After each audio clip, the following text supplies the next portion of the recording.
할렐루야. 제가 좀 얼굴이 어떤지 잘 모르겠네요.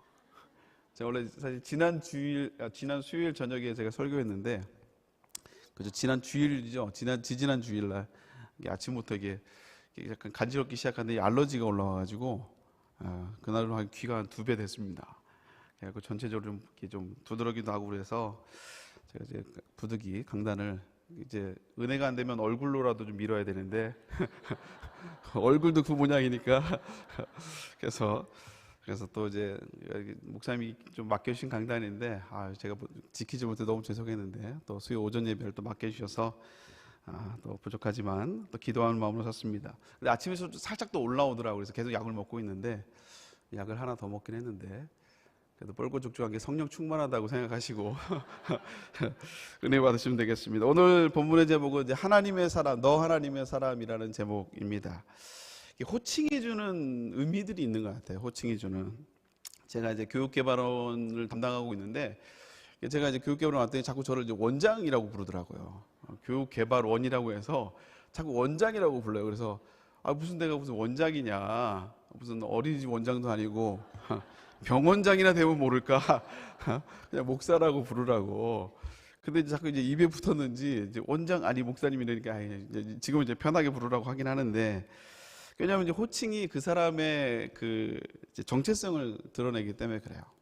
어떤 호칭을 부르느냐, 나를 뭐로 부르고 상대방을 어떻게 부르느냐가 참 중요한 것 같습니다.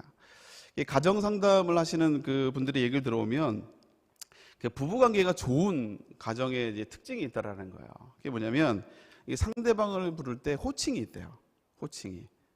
여러분들은 그 배우자를 부를 때 어떤 호칭을 부르십니까? 뭐 일반적으로 이제 한국 사람들은 뭐 누구 아빠 뭐 이렇게 자녀의 이름을 통해서 이제 아빠라고 부르기도 하고, 아니면 또 누구누구 씨 하면서 복귀 씨 뭐 이렇게 부르는 경우들 있죠. 아니면 뭐 자기야 뭐 이렇게 부르는 경우도 있습니다. 가끔씩 보면은 그 집에서 직분으로 부르시는 분들이 계세요. 뭐 김집사, 뭐 김권사. 그래서 그분은 참 엄청난 사명을 갖고 계신 분 같습니다. 집에 가서도 그렇게 서로를 그렇게 불러버리니까. 근데 이제 관계가 좋은 그 부부들은요, 그 호칭 말고 애칭이 있다고 해요. 애칭이. 그냥 이름이 아니라 특별한 애칭이 있다고 합니다. 저희 청년들도 이제 신혼부 이렇게 들어보면 가끔씩 그 닭살 돋는 이런 애칭들이 있어요. 다른 사람들 얘기 안 하는데 뭐 물어보면 뭐 여봉봉 뭐 이런 거 있잖아요. 여봉봉 아니면 뭐 이쁘나 뭐 자기야 뭐 이런. 영어로 말하면 이제 하니 아니면 뭐 달링 뭐 베이비 이런 거 있잖아요.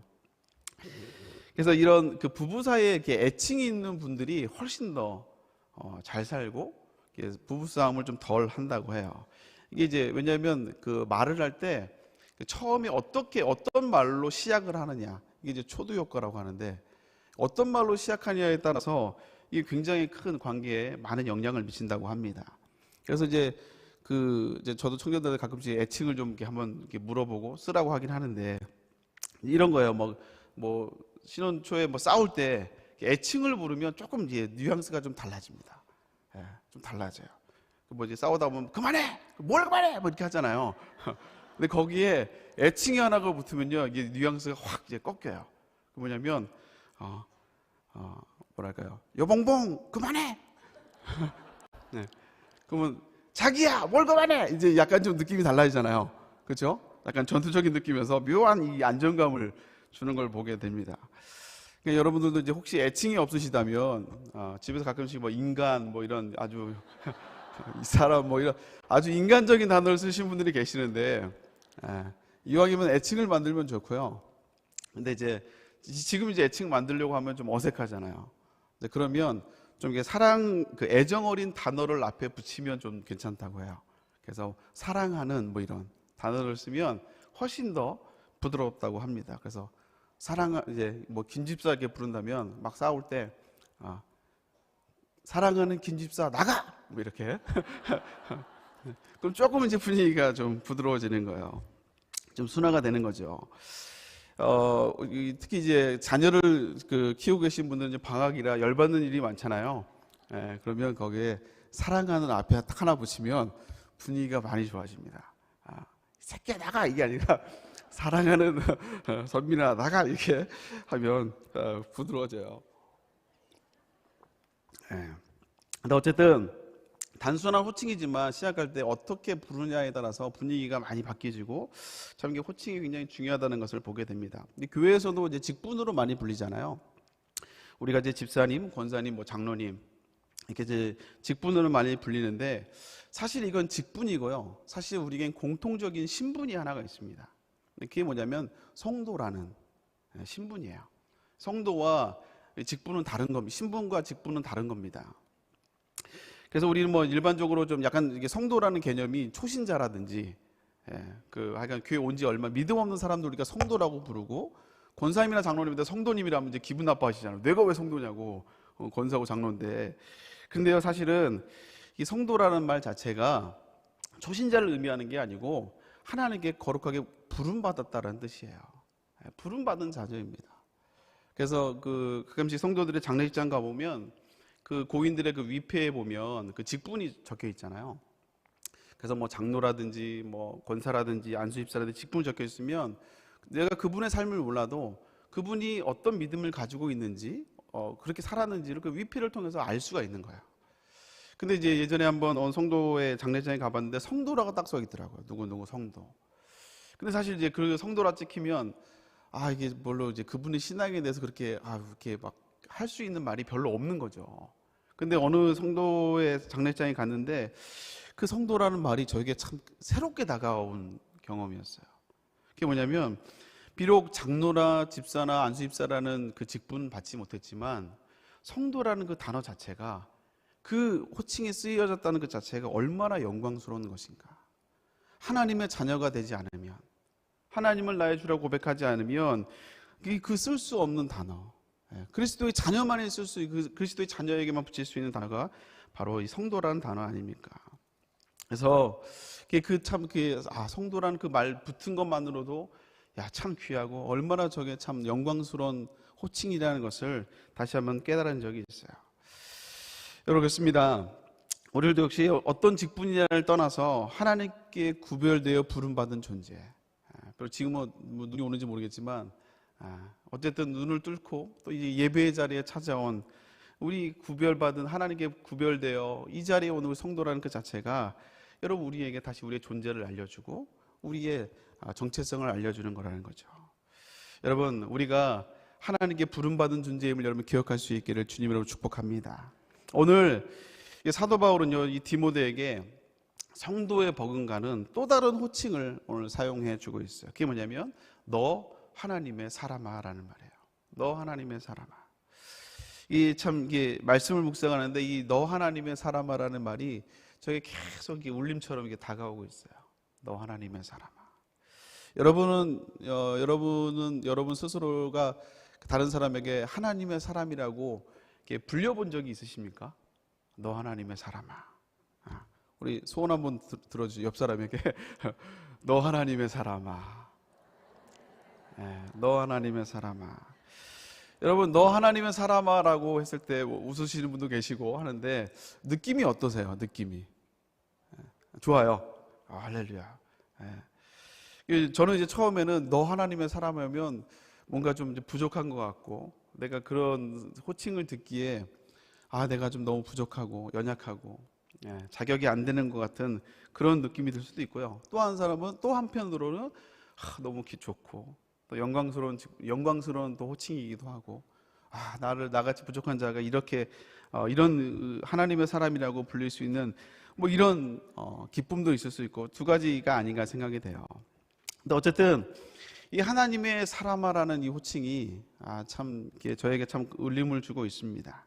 오늘 사도 바울이 자신의 믿음의 아들이었죠. 디모데는 자신의 믿음의 아들이었던 디모데에게 그리고 동역자이기도 하였고 그리고 후계자였던 이 디모데에게 너 하나님의 사람아라고 이야기를 하고 있어요. 너 하나님의 사람아. 이게 크게 이제 두 가지 관점에서 좀 설명을 좀 하려고 합니다. 이걸 좀 나눠보려고 하는데요. 첫 번째, 사도 바울이 지금 자신의 믿음의 아들이었던 디모데에게 너 하나님의 사람하고 말하고 있는 것은요, 위로와 격려의 메시지예요. 위로와 격려의 메시지. 오늘 본문은 이제 사도 바울이 디모데에게 쓴 편지의 이제 마지막 이게 속하는 내용으로 이제 권면을 하는 장면입니다. 이 디모데가 사역하고 있던 이 에베소 교회는 여러 가지 문제가 많았거든요. 디모데는 사도 바울처럼 이런 광야의 영성을 가진 사람이 아니었어요. 막 개척자고 막 프론티어의 이런 정말 이 불붙는 영성을 가진 이런 사람은 아니었습니다. 우리가 잘 알듯이 외조모 조부모 로이스와 어머니 유니게로부터 신앙의 훈련을 잘 받았던 그런 사람이었죠. 그러다가 사도 바울을 만나서 사명자로 쓰임 받은 사람이죠. 그러니까 사도 바울처럼 막 하나님을 뜨겁게 만나고 막 이렇게 불같은 광야의 영성을 가진 사람은 아니라는 거예요. 디모데가 성품이 유했을 수도 있고요. 어쨌든 이 디모데가 지금 섬기고 있는 이 에베소 교회는 이제 문제가 많은 교회였습니다. 어려움이 참 많은 교회였어요. 외부적으로는 이단이나 거짓 선지자들의 이런 복음에 대한 위협이 있었고요. 그리고 이제 예수님 믿는 것 때문에 신앙의 핍박까지도 있었어요.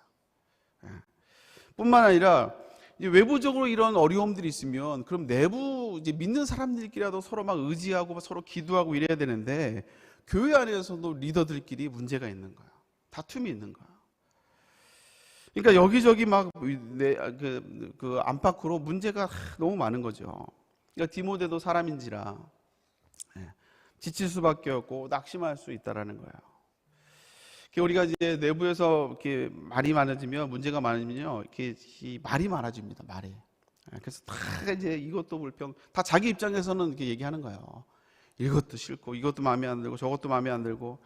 그 원망이 다 누구에게 가냐? 다 지도자에게 가잖아요. 리더한테. 내가 뭐가 마음에 안 들고, 이게 뭐 다르고, 이게 다 지도자한테 옵니다. 근데 그 얘기를 들어보면 뭐 틀린 말은 아니야. 틀린 말은 아니야. 뭐 일리는 있어. 근데 이제 전체를 이제 운영하다 보면 그걸 다 수용하지 못할 때가 있고, 또 이제 다 이게 다를 때가 있거든요. 이런 상황들이 참 지도자를 참 위축되게 만드는 것 같아요. 저도 이제 한 15년 전인가요? 제가 목사 안수를 받고, 이제 아직 훈련되지 않았을 때, 그냥 한 부서를 책임지고 있는데, 약간 좀 억울한 일이 좀 있었어요. 뭐 지금도 억울한 일이 많긴 한데. 그때는 이제 이제 목사 되고 이제 막 아직 그 훈련이 덜 될 때라 너무 힘들더라고요. 제가 이제 교회를 나갈 작정으로 너무 상처가 돼서 어릴 때부터 성장해 왔던 교회였는데 그래서 이제 교회를 진짜 나가야겠다라는 생각으로 도저히 나는 못하겠다. 그런 마음으로 이제 너무 힘들어서 담임 목사님을 찾아간 적이 있었어요. 제가 사실 담임 목사님 잘 안 찾아뵀거든요. 저에게 참 제가 뭐 고등학교 때부터 배웠지만 너무나 저에게는 좀 이렇게 뭐랄까 크신 분이고 좀 어려운 분이라 잘 안 다가옵니다. 아직 힘들어도. 근데 그때는 이제 교회를 나가려면 뭐 어쨌든 허락을 받고 나가야 될 거 아니에요. 그래서 가서 이제 막 어렵게 찾아가서 푸념하면서 이제 제 상황을 확 말씀드린 적이 있어요. 불평한 거죠. 근데 저는 이제 제 힘듦을 담임 목사님 모를 줄 알았어요. 어떻게 이걸 가만히 보고 계십니까? 근데 이제 또 하필이면 간데 내실에서 담임 목사님 앞에서는 막 씩씩하게 이렇게 하시지만 뒤에 가시면 진짜 너무 이렇게 힘들게 계시거든요. 그날도 이제 내실에서 이제 쭈그려 앉아갖고 막 약을 한 움큼씩 드시면서 불쌍하게 또 계시더라고요. 그래서 막 이게 해도 되나 하면서 근데 어쨌든 막 말을 하는데 이제 목사님이 다 한참 들으시더니 이제 복귀야 다 안다 그러시더라고요. 다 안다. 그래서 저는 모를 줄 알았거든요. 다 안다. 그러면서 하신 말이 근데 근데 어떡하냐? 내가 품어야지. 내가 품어야지.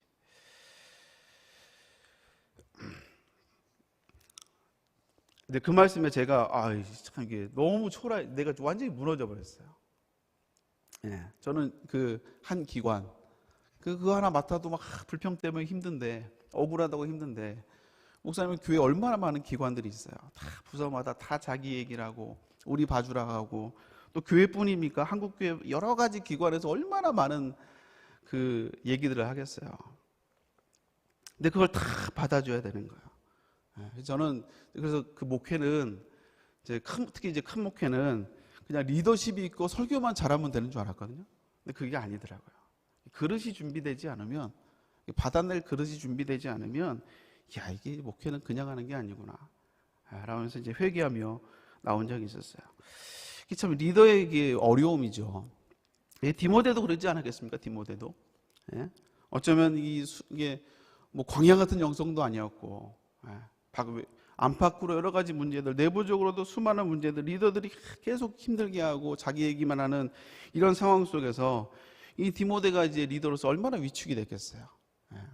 그래서 스스로도 자격이 없다고 생각을 하고, 너무 힘들어서 왜 날 여기로 보냈나, 뭐 이런 생각도 들지 않았겠어요. 그리고 이게 그만두고 싶어하는 이 디모데에게 오늘 사도 바울이 권면을 하고 있는 거예요. 뭐냐면 그 문제에 휩싸여 있는 이 디모데에게 그 문제가 아니라 디모데를 너 하나님의 사람이라고 지칭하면서 너가 어떤 존재인지를 다시 한번 깨닫게 해주고 있는 겁니다. 네가 어떤 존재인지, 어떤 역할을 하고 어떤 직분을 맡은 게 중요한 게 아니라 네가 어떤 존재인지, 하나님 앞에 네가 어떤 존재인지를 알으라 이거예요. 너가 목사이기 전에, 장로이기 전에, 권사이기 전에 너는 하나님의 사람이다. 네가 교회에서 어떤 뭐 전도총무고 뭐 생명순장이고 어떤 지성교 회장, 그 전에 너는 하나님의 사람이다. 너 하나님의 사람아. 이거를 사도 바울이 일깨워주고 있다라는 거예요. 그렇습니다. 사명은요, 사역과 사명은 내가 뭘 하고 있고 내가 어떤 일을 하고 있는가의 문제가 아닌 것 같아요. 사역과 사명은 하나님과 내가 어떤 관계인가, 나는 어떤 사람이 되어가고 있는가의 문제인 것 같아요.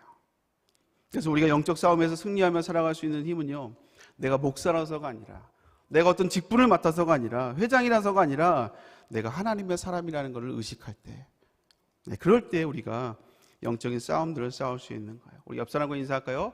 너 하나님의 사람아.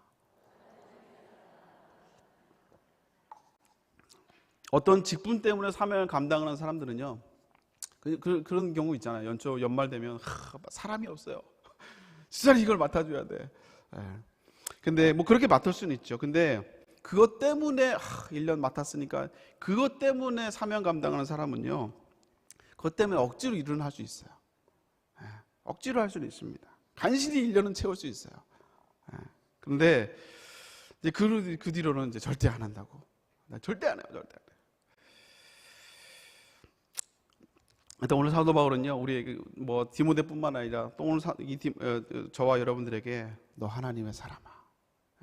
어떤 역할이 아니라, 롤이 아니라 문제에 쌓여서 또 여러 가지 사람에게 상처를 받아 지쳐 있는 너에게 네가 어떤 존재인지를 다시 한번 깨달아주는 위로의 메시지고 소망의 메시지라는 거예요.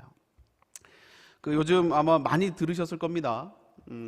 요즘 저도 이제 들어가면서 자주 들려서 저도 가사 좋다 했던 그 가요가 안에서 저도 요즘 가끔씩 듣는데, 그게 뭐냐면 황가람이라는 가수가 부른 나는 반딧불이라는, 혹시 들어보셨나요? 저도 이제 뭐 지나가면서 사람들이 뭐 부르길래, 또 이제 뭐 미디어에서 나와서 부르길래 가사가 되게 좋다라고 생각을 했다가 이 사람의 스토리를 유퀴즈라는 프로그램에서 제가 잠깐 봤어요. 이제 이분이 고난이 참 많았더라고요. 고난이. 이제 원래 태권도 이제 선수로 이렇게 하다가 다리뼈가 이제 부러지는 바람에 결국 이제 선수도 못 하고, 이제 고등학교 때 이제 찬양팀으로 섬겼었나 봐요. 노래를 잘해서. 그러다가 이제 노래에 대한 꿈을 꾸고 이제 고등학교 졸업하자마자 바로 서울로 상경해가지고 홍대에서 자기는 뭔가 될 줄 알았다는 거예요. 그냥 음악 이제 꿈을 갖고 올라오면 될 줄 알았는데, 무작정 모은 200만 원을 가지고 뭐 할 데가 없으니까 이제 노숙을 하면서 한 140일 정도를 이제 잤다고 해요. 살았다고 해요. 그래서 막 옴도 걸리고 그래서 막 온몸에 털을 다 깎아내고 막 하여간 쉽지 않은 시절을 보내고, 막 몸무게가 막 40kg까지 빠지고 하여간 고생을 정말 많이 했더라고요.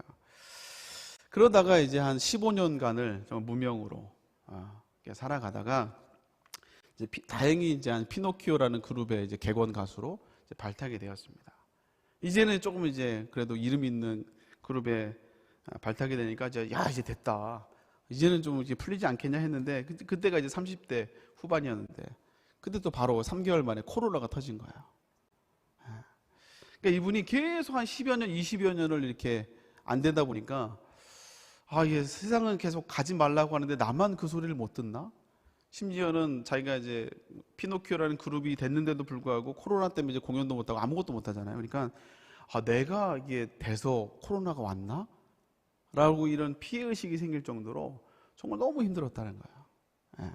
근데 그러다가 이제 이게 이 노래를 이제 만난 거죠. 자기 노래는 아니지만 다른 가수가 이제 불렀지만 이 노래를 나는 반딧불이라는 이 노래를 이제 커버하면서 이게 이제 갑자기 탁 뜨게 된 거예요. 근데 노래 가사도 참 좋지만 이분의 스토리를 들어보니까 참 더 이제 감동되고, 그래서 가사가 이렇습니다. 나는 내가 빛나는 별인 줄 알았어요. 한 번도 의심한 적 없었죠. 노래를 불러야 되나요? 난 내가 근데 난 몰랐어요. 난 내가 벌레라는 것을. 그래도 괜찮아. 난 눈부시니까. 하늘에서 떨어진 별인 줄 알았어요. 소원을 들어주는 작은 별. 몰랐어요. 난 내가 개똥벌레라는 것을. 그래도 괜찮아. 나는 빛날 테니까. 이게 이제 한번 들어보시면 은혜롭습니다. 그리고 이제 한국에 요즘 참 한국이 힘든가 봐요. 힘든지 많은 이제 그 가장들이, 한국에 있는 남성들이 50대, 60대 이런 분들이 이 가사를 통해서 많이 위로를 받았다고 하더라고요. 힘드니까 그러죠. 힘드니까 시대가. 결국 다 이제 어쩌면 우리가 빛나고 반짝여서 별인 줄 알았는데 알고 보니까 이제 개똥벌레였던 거예요. 근데 오늘 가사는 그럼에도 불구하고 나는 눈부시니까, 나는 빛날 테니까 를 계속 고백하고 있는 거예요. 그래서 이 가사를 통해서 한국의 많은 사람들이 위로를 받고 또 힘을 얻었다고 합니다. 우리가 삶을 살아내는 게 힘들 때가 있어요. 또 이제 사명을 감당하는 게 힘들 때가 있습니다. 그래서 사명 감당이보다 안 매이고 싶을 때가 있죠. 안 매이고, 진짜 안 매이고 싶다. 이 사명도 사람과 이게 부대끼는 거라 다 기준이 다르고 성격이 다르니까 힘들 때가 있어요. 그리고 또 사명 감당하면 내일도 잘 풀리면 좋은데, 그죠?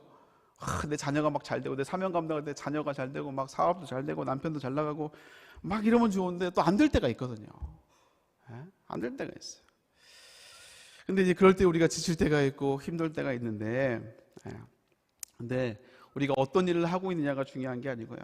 더 중요한 것은 하나님과 내가 어떤 위치에 있느냐, 어떤 관계에 있느냐가 더 중요하다는 것이죠. 사랑하는 여러분, 오늘 이 아침에 주님이 여러분을 향해서 너 하나님의 사람아 라고 말씀하고 계세요. 이 음성을 들을 수 있기를, 귀 기울일 수 있기를 주님으로 축복합니다. 우리 스스로에게 한번 고백해 볼까요? 가슴에 이렇게 손을 얹고 너 하나님의 사람아, 너 하나님의 사람아. 이 호칭이 여러분에게 영혼의 울림으로 다가올 수 있기를 주님으로 축복합니다. 여러분, 이렇게 하나님과의 관계가 내가 어떤 존재인지를 회복하잖아요. 그러면 그 다음이 이제 내가 그럼 하나님의 사람으로서 무엇을 해야 될까를 고민하게 되어 있어요. 그래서 오늘 사도 바울은 너 하나님의 사람이라는 그 말로 위로만 하고 끝나고 있지 않습니다. 그래서 하나님의 사람으로서 뭘 선택해야 할지를 이제 말하고 있는데요. 그래서 너 하나님의 사람으로서 우리가 너가 하나님의 사람이란 그 정체성으로서 어떤 삶을 살아가야 되는지를 사도 바울이 삶의 태도를 5가지를 이야기해 주고 있어요. 우리가 신년에 그 약속의 말씀을 다 뽑았잖아요. 제가 말씀을 준비하면서 그 약속의 말씀 다 축복의 말씀입니다. 근데 그 축복의 말씀 뽑고 와 너무 좋은데 거기서만 끝나는 게 아니라 그 축복을 이루기 위해서 우리가 순종해야 할 내용들이 있어요. 내가 감당해야 될, 훈련받아야 될 내용이 있습니다. 근데 아마 오늘 제가 이게 나누게 될, 시간이 길지 않아 짧게 나누게 될 것 같은데 이 5가지 안에 아마 다 들어있지 않을까라는 생각이 해봐요.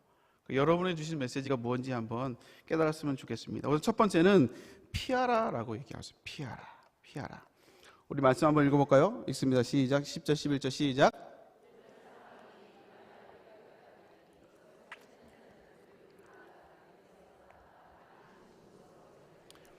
오직 너 하나님의 사람아 이것들을 피하고. 하나님의 사람으로서 첫 번째 권면은 뭐냐면 피하라예요. 피하라.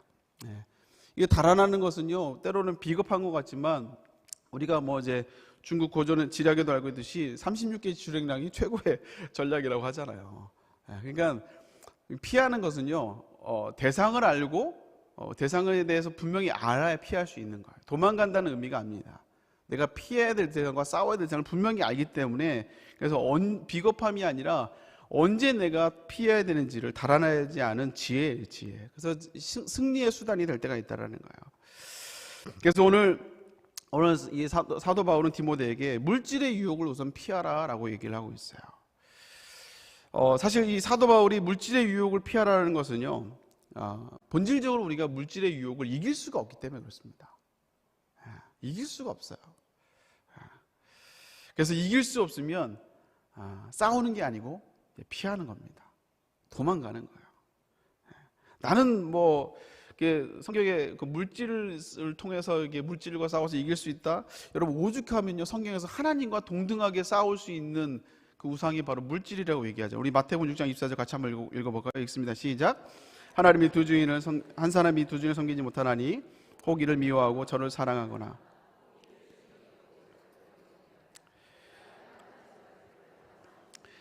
하나님과 동등되게 싸울 수 있는 그 우상이 바로 재물이라는 거예요. 이게 우리가 사실 쉽게 다룰 수 있는 게 아닙니다.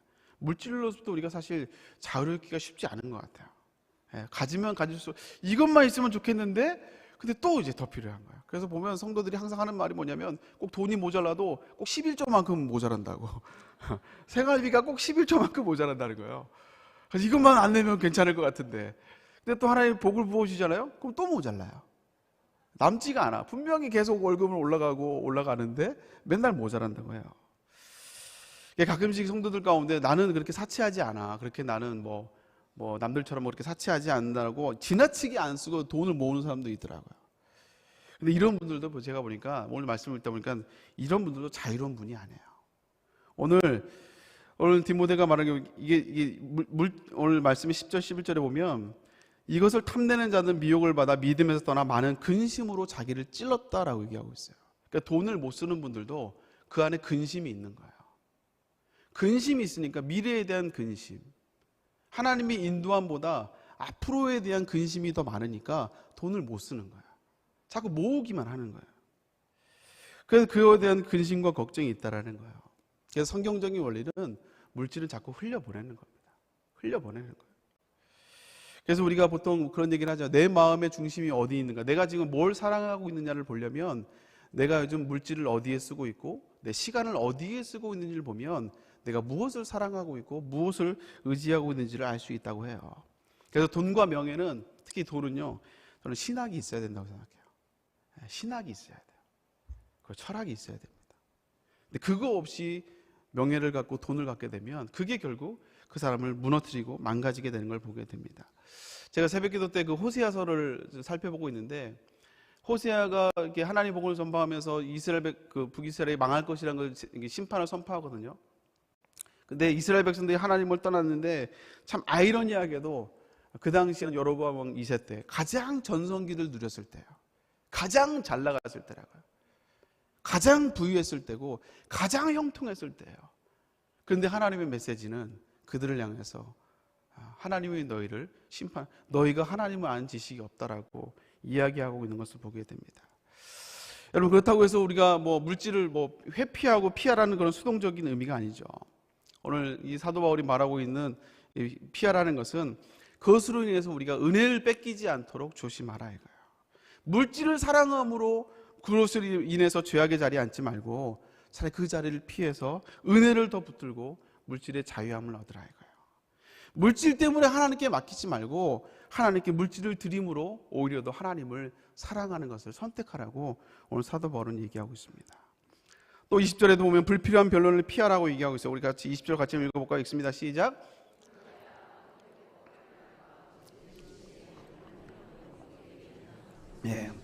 불필요한 변론의 자리에 있지 말라 이거예요. 아까도 얘기했듯이 얼마나 많은 그 말들이 많았겠어요. 디모데를 향해서 지도자를 이게 마음에 안 들어 저기 근데 그 자리에 있다가 괜히 불평하지 말고 상처받지 말고 피하라 이거예요. 생명나무를 선택하라 이거예요. 은혜를 붙들으라 이거예요. 우리 계속 담임 목사님 말씀을 통해 듣지만, 욥을 정죄하는 그 친구들, 소발의 그 시니컬한 그 말들, 빌닷의 그 옳은 말은 하지만 그러나 그 상처되는 말들, 그 말들 들을 때 상처받지 말고요, 피하라 이거예요. 피하라. 그래서 제가 좋은 방법을 하나 소개를 드립니다. 여러분 혹시 모임 가운데 혹시 선악과를 선택하고 막 불평하고 원망하는 사람들 있잖아요. 그러면 피할 수 있는 방법이 하나가 있어요. 그 자리에 있으면 안 돼요. 싸우면 안 돼요. 괜히 다툼이 되니까 싸우지 말고 피하시면 돼요. 어떻게 피하냐면 따라해보세요. 급동. 급동. 하면서 배 아프다 하면서 그 자리를 피하는 거예요.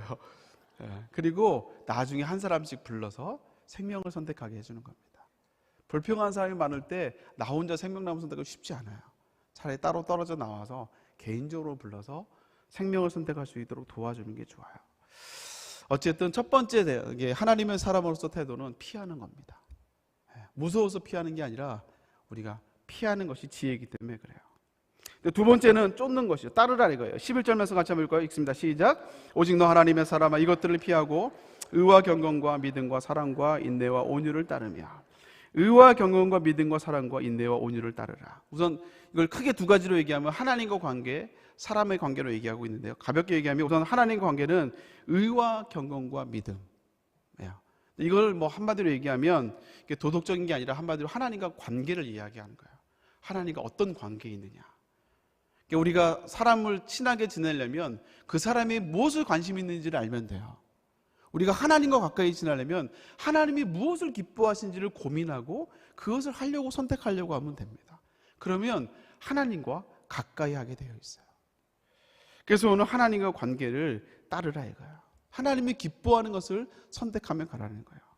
또 오늘 사도 바울이 이야기하고 따를 것 중에 하나는 뭐냐면 사랑과의 관계입니다. 그건 사랑과 인내와 온유를 얘기하는데 다 얘기할 수는 없거든요. 이제 온유만 얘기하면 이제 우리가 이제 이 온유에 대한 원래 우리가 이제 기본적인 그 국어의 의미로 얘기하면 그냥 뭐 유순하고 평안한 사람을 이제 온유하다고 얘기하는데 이 온유하다는 의미는 그런 의미가 아니에요. 담임 목사님께서 우리가 많이 들었지만 이제 프라우스라는 단어로 이게 이미지 언어로 얘기하면 잘 훈련될 명마를 떠올리면 됩니다. 명마. 그 영화 같은데 보면 그 야생마를 이제 훈련할 때 보면 막 너무 잘생기고 너무 힘도 좋은데 천방지축이잖아요. 근데 이 말을 잘 길들입니다. 근데 잘 조련하고 난 다음에 테스트를 할 때 어떻게 테스트를 하냐면 며칠을 이제 물을 안 먹인대요. 그래서 이게 갈증이 타오르게 하는 거예요. 그 다음에 말을 이제 며칠 동안은 물을 안 먹이고 이제 갈증이 정말 결정이 올랐을 때 탁 이제 풀어주는 거예요. 시냇가로 데리고 와서. 그러면 이제 물 냄새를 맡고 말이 막 물을 마시려고 이제 달려가는 거죠. 그리고 이제 물을 마시려고 주댕이를 이렇게 내밀 때 그때 이제 주인이 휘파람을 휙 부는 거예요. 그러면 말이 그 휘파람 소리를 듣고 좀만 남으면 물인데 좀만 남으면 물인데 그 휘파람 소리에 고개를 돌리고 다시 주인에게 쫓아오는 거예요. 그 말을 생각하면 얼마나 짜증이 나겠어요. 근데 그 주인의 휘파람 소리에 그 본능을 끊고 휘파람을 따라 나오는 이게 온유입니다. 이게 온유예요. 어쩌면 우리가 천방지축 같고 내 기준대로 내 마음대로 살아가던 하나님의 사람들이 하나님의 말씀에 순종하기 시작하고 내 성격이 막 내 생각이 이렇게 해서 올라오더라도 하나님의 말씀이 선포됐을 때 그 말씀에 순종하며 되진 않지만 그걸 그 말씀대로 순종하려고 몸부림치며 애쓰는 그 모습이 이 모습이 온유라는 모습이에요. 온유한 모습이라는 거예요. 이것을 우리가 훈련받아 이것을 따라가야 된다는 것이죠. 요즘 계속 담임 목사님이 그 언어에 대한 말에 대한 이야기를 계속하고 계시잖아요. 그러면 저는 우리 공동체 안에 여러분의 생명수뿐만 아니라 여러분의 가정 안에서도 이런 언어들이 계속 훈련하는 노력들이 있어야 돼요. 시끄러, 청소하네 애들 보면서 그게 아니라 사랑하는 아들아 크게 들려서가 하면서 우리 언어가 바뀌어져야 된다는 거예요. 이런 훈련들이 쉽지 않지만 이런 훈련들이 계속 생명의 언어들이 우리 안에서 공동체에서 계속 말씀에 근거해서 쉽지 않습니다. 그렇지만 그렇지 혹시 내뱉었다 하더라도 말씀을 기억하면서 그래 다시 말을 수정하고 다시 말씀에 복종하며 배우자에게 또 우리 자녀들에게 또 주변 사람들에게 그런 훈련들이 우리에게 필요하다는 것이죠. 여러분 그런 여러분 될 수 있기를 주님 이름으로 축복합니다. 세 번째는 싸우라는 거 싸우라. 디모데전서 6장 12절 말씀 같이 한번 읽어볼까요? 읽습니다. 시작. 믿음의 선한 싸움을 싸워라. 우리들이 싸워야 될 싸움이 있다라는 거죠. 나랑 마음에 안 드는 사람 싸우는 것이 아니라 그래서 우리가 뭐 져줄 수도 있고 양보해 줄 수도 있어요. 그렇지만 진짜 져서는 안 되는 싸움이 있는데 그게 바로 영적인 싸움입니다. 그래서 사도 바울은 하나님의 자녀의 싸움을 언급하고 있어요. 에베소 6장 12절 말씀 같이 한번 읽을까요? 읽습니다. 시작.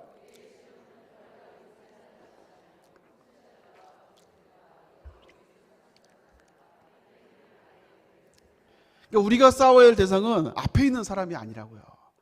내 앞에 끼어든 사람, 운전하다가 내 앞에 끼어든 사람이 아니고, 우리가 싸워야 될 대상은 사람이 아니라 진짜 싸워야 될 대상은 악한 영과의 싸움이라는 것을 기억해야 돼요. 물론 보이는 건 사람이지만, 보이는 건 여러 가지 문제이지만, 여러 가지 상황들이지만, 그 뒤에 우리를 무너뜨리려고 하고, 우리를 갈라놓게 하며, 우리를 분노케 하려고 하는, 하나님의 영광을 무너뜨리려고 하는 악한 사단과의 영적 전쟁이 있다는 거예요. 그래서 우리가 어떤 문제를 만날 때마다 우리는 왜 이런 문제가 있어? 누굴 탓하는 게 아니라 그 뒤에 우리 가정을 무너뜨리려고 하고, 우리 교회 공동체를 무너뜨리려고 하고, 하나님의 영광을 무너뜨리게 하려고 하는 악한 영의 싸움을 우리가 볼 수 있는 믿음의 안목이 있어야 돼요. 그걸 놓고 우리가 기도해야 된다는 겁니다. 그래서 사단의 전략은요, 정말 정교하고 교묘해요. 그래서 사단의 전략이 전혀 눈치채지 못하게, 교회 안에서도 아주 교묘하게 접근을 하죠. 근데 그것 때문에 힘든 게 아니라 그 뒤에 있는 이 사단의, 가끔씩 담임 목사님이 대마귀 역사라고 이런 표현들 쓰실 때가 있잖아요. 근데 그게 뭐냐면 영적인 싸움들이 있다라는 거예요. 보이진 않지만, 우린 정확하게 모르지만 분명히 영적인 싸움을 있게 알게. 그거 알면 우리가 해야 될 건 뭐예요? 다른 게 아니고 기도하는 거예요. 우리 베드로전서 5장 8절 말씀 같이 한번 읽어볼까요? 읽습니다. 시작. 깨어라, 너희 대적마귀야 우는 사자와 같이 두루다니며 삼킬 자를 찾나니. 어떻게 성도들을 무너뜨릴까? 어떻게든 성도들을 시험에 들게 하고, 어떻게든 교회를 분열하게 할까? 사단이 우리를 무너뜨리려고 찾고 있다라는 거예요. 그럴 때 우리가 해야 되는 건 뭐냐면 깨어 기도하는 겁니다. 기도하는 거예요. 그리고 네 번째로는 시간이 없어서, 네 번째는 이제 취하라는 겁니다. 취하라. 디모데전서 6장 12절 다시 한번 읽어볼까요? 읽습니다. 시작. 영생을 취하라. 이를 위하여 내가 부르심을 받았고 많은 증인들 앞에서 선한 증언을 하였다. 영생을 취하라. 이게 복음을 전하고 구원하라, 영혼들을 구원하라는 거예요. 그래서 우리가 쉽지 않은 시대이지만 그럼에도 불구하고 복음을 전하는 시대입니다. 예전에 어떤 전사님이 외부에 있는 분이 그 얘기를 하시더라고요. 뭐냐면 새해등교 교인들이 정말 대단하다고, 훌륭하다고. 담임 목사님도 훌륭하시지만 성도들이 더 훌륭하다. 왜 그러냐 여쭤봤더니 그게 뭐냐면 새해등교회만큼 전도하는 성도들이 어딨냐 이거예요. 저렇게 열심히 요즘 시대에 저렇게 전도하는 사람들이 어디 있느냐. 적당히 하려고 하지. 저렇게 열심을 내고 저렇게 정말 열정적으로, 때로는 지나치다고 생각할 정도로 교회 한번 오면 가만히 안 두잖아 이렇게. 어떻게든 하여간 전도하려고 하고 어떻게든 복음 전하려고 하는 그 모습들이, 그래서 성도들이 저런 교인들이 없다라는 얘기를 하더라고요. 그렇습니다. 우리가 쉽진 않지만 그럼에도 불구하고 하나님의 사람들이 해야 될 건 뭐냐면 영생을 취하는, 영혼들을 구하는 거예요. 여러분, 그런 저와 여러분 될 수 있기를 주님으로 축복합니다. 마지막으로 다섯 번째는요, 지키는 거예요. 지키는 거. 자, 14절 말씀 같이 한번 읽을까요? 읽습니다. 시작. 우리 주 예수 그리스도께서 나타나실 때까지 흠도 없고 책망받을 것도 없이 이 명령을 지키라. 말씀을 지키고 복음을 지키며 나아가라는 거예요. 그래서 다시 말하자면 그 말씀에 순종하는 겁니다. 순종하는 거. 제가 예전에 가끔씩 성도들에게 권면하는 게 뭐냐면, 여러분들이 예배를 드리러 올 때 담임 목사님 처음부터 끝까지, 설교회 처음부터 끝까지 다 은혜 받으면 진짜 좋죠. 근데 그렇게 하기 쉽진 않잖아요. 근데 다만 딱 하나, 오늘 말씀을 통해서 내가 무엇을 순종할 것인가를 붙들고 가라 이거예요. 부족한 종의 말씀을 통해서도 때로는 담임 목사님이 귀한 영양밥을 줬다면 저는 이제 죽이지만 죽에도 영향이 있습니다. 근데 오늘 말씀을 통해서 나에게 주시는 말씀이 무엇인가 하나를 딱 붙들고, 그거라도 붙들고 내가 순종하면 그 말씀을 지키는 거예요. 그게 성도들의 모습입니다. 하나님의 사람들의 모습이 뭐냐? 교회를 다니고 성경책을 끼고 다니는 것이, 그것이 하나님의 사람이 아니라 하나님의 말씀에 오늘도 순종하며, 오늘 14절에 말씀하고 있는 것이 예수 그리스도께서 나타나실 때까지 흠도 없고 책망받을 것도 없이 이 명령을 지켜 행하는 모습. 오늘도 그 말씀을 따라 순종하며 나아가는 그 모습, 그 결단, 쉽지 않기에 내 몸을 쳐가면서 복종해가면서 순종해가면서 이를 앙당불명하면서 그 말씀에 순종하며 하나님의 사람으로 나아가는 그 모습이 우리가 하나님의 사람으로서 나아가야 될 모습이라는 거예요. 사랑하는 성도 여러분, 오늘 사도 바울은 디모데에게 하나님의 사람이라고 권면하면서 다시 한번 우리가 어떻게 살아가야 될지 5가지 삶의 태도를 말하고 있습니다. 첫 번째는 피하는 거예요. 감당할 수 없는 건 피하는 겁니다. 그리고 따르는 거죠. 그리고 영적인 싸움을 싸우고 영혼을 취하고 그리고 말씀을 순종하며 지켜 행하는 것. 여러분, 이것이 하나님의 사람으로서의 정체성이고, 그런 모습으로 살아갈 때 우리 모습이 하나님 보시기에 정말 아름다운 모습으로 귀하게 쓰임받는 저와 여러분 될 수 있기를 주님으로 축복합니다. 이런 고백을 가지고 우리 함께 찬양하며 나갈 때인데요, 내가 주님 앞에 무엇입니까? 이 찬양으로 함께 찬양하며 나가도록 하겠습니다. 내가 주님 앞에, 내가 주님 앞에 무엇입니까? 마른 막대기가 아닙니까? 마른 막대기가 아닙니까? 내가 당신 앞에 쓸모없었던, 내가 당신 앞에 쓸모없었던 단 하나 문제가 아닙니까? 나를 도우소서, 나를 도우소서.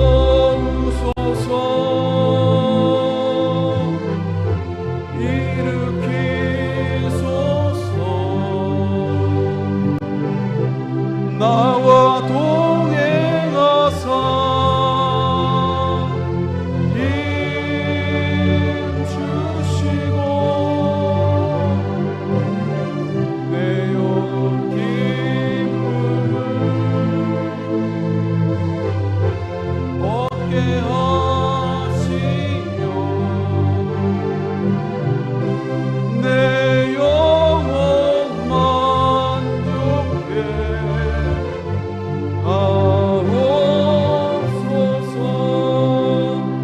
우리 함께 기도하며 나갈 때, 하나님, 나를 하나님의 사람이라고 부르시는 주님, 이 시간 다시 한번 내가 하나님 앞에 어떤 존재인지를 깨닫게 하여 주옵소서. 사람의 말이 아니라 내가 하나님 앞에 어떤 존재인지를 알게 하여 주시고, 또 하나님의 사람으로서 말씀하신 5가지를 피하고 따르며 싸우고 취하며 지키는 하나님의 사람으로 살아가게 하여 주시옵소서. 우리 말씀을 기억하며 결단하며 함께 기도하며 나아갑니다. 하나님 아버지, 감사합니다. 오늘도 우리를 하나님의 사람으로 불러주시는 주님, 연약하고 부족한 자를 하나님의 사람으로 세워주시고, 오늘도 다시 한번 주님 앞에 내가 어떤 존재인지를 깨닫게 하시는 주님의 음성에 다시 한번 귀를 기울이기 원합니다. 하나님의 말씀을 따라 아버지, 내가 하나님의 사람으로서 피하며 또 한번 따르고 또 싸우고 아버지 지키며 살아갈 수 있는, 취하며 살아갈 수 있는 아버지, 귀한 아버지 하나님의 백성들 될 수 있도록, 하나님의 사람들 다 될 수 있도록 주여 인도하여 주시옵소서.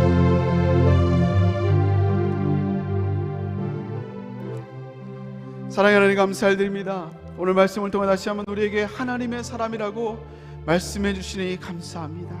아버지, 우리가 내가 하나님 앞에 어떤 존재인지를 깨닫게 하여 주옵시고, 또한 그 존재로서만 위로만 받고 끝나는 것이 아니라 하나님의 사람으로서 아버지의 말씀을 따라 피하고 또 하나님 따르며 또 싸우고 또 취하고 또 말씀을 따라 지키며 살아갈 수 있는 신실한 하나님의 사람들 다 될 수 있도록 주여 인도하여 주옵소서.